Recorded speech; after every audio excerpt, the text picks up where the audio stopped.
मुंबईमध्ये हाफकिन संस्थेबाहेर मनसेचं आंदोलन सुरू आहे आणि हाफकिनच्या खासगीकरणाविरोधात हे आंदोलन आहे। मनसेच्या कामगार सेनेचे अध्यक्ष मनोज चव्हाण यांच्या नेतृत्वाखाली आंदोलन करण्यात येते। मोठ्या संख्येनं मनसैनिक आंदोलनामध्ये सहभागी झालेत। संस्थेचे एमडी सुद्धा खासगीकरणासाठी मदत करत असल्याचा यावेळी आरोप करण्यात येतोय।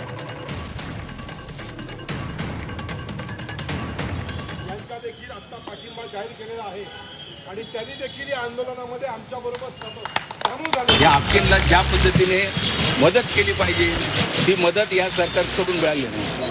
हे सरकार जे आहे हे वेगवेगळ्या ठिकाणी आबाप पैसा खर्च करतं विकासाच्या नावाखाली आणि त्यातून खूप मलिदा देखील हे सरकार खात असतं। या मलिदातली रक्कम जरी दिली असती तरी ही एवढी मोठी संस्था जी आहे आज एवढी नावाजलेली संस्था आहे आणि आतापर्यंत कधीही या संस्थेचं नाव खराब झालेलं नाही आहे। त्याच्यामुळं या ठिकाणी जे काही एक एमडी आलेले आहेत हे महेंद्रकर म्हणून आहेत आणि हे प्रशासक आहेत। खरं म्हणजे या मंडळींनी ही संस्था पुढे चांगल्या पद्धतीने चालवायच्या ऐवजी हे स्वतःच खाजगीकरणाला सहकार्य करत आहेत, सपोर्ट देत आहेत।